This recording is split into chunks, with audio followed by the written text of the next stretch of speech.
एनडीआरएफच्या निकषामध्ये अतिवृष्टीची मदत सरसकट सर्व शेतकऱ्यांना करण्यात आली। विमा कंपनीने मात्र मदत करत असताना इंडिव्हिज्युअल ज्या तक्रारी दिलेल्या त्या तक्रारीपैकी सुमारे 90% प्रकरणामध्ये मदत केलेली आहे। सन्मान्य सदस्यांशी चर्चा केल्यानंतर ही बाब लक्षात आली की त्यांचं असं म्हणणं आहे की एनडीआरएफच्या निकषामध्ये जेव्हा आपण सरसकट मदत केली तर मग पीक विमा योजनेमध्ये देखील सरसकट मदत करणे क्रमप्राप्त होते, परंतु शेतकऱ्यांच्या ज्या तक्रारी होत्या त्या मात्र मर्यादित होत्या।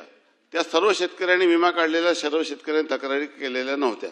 मी या संदर्भामध्ये जेव्हा तपासणी केली तेव्हा काय तरतूद अशी लक्षात आली की इंडिव्हिज्युअल तक्रारी आवश्यक आहे, हीच विमा योजनेमध्ये हीच अडचण होती आणि त्यामुळे ज्या प्रकरणी तक्रार झाली नाही आहे त्या प्रकरणी विमा कंपनी क्लेम देत नाही आहे।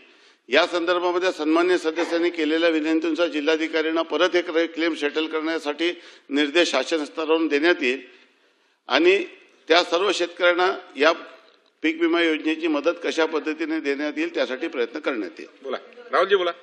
याच्यामध्ये माझी कलेक्टर महोदयांना, मंत्री महोदय, आपण जे सूचित करणार आहात त्याच्यामध्ये माझी आपल्याला विनंती आहे की असे पंचनामे विमा कंपनीने जे पंचनामे 2-2, 3-3 महिने उशिरा केले त्याचे आपले शासकीय पंचनामे आपण कलेक्टर महोदयांना सूचित करून ते विमा कंपनीला ग्राह्य धरायला आपण सूचना करणार आहात का?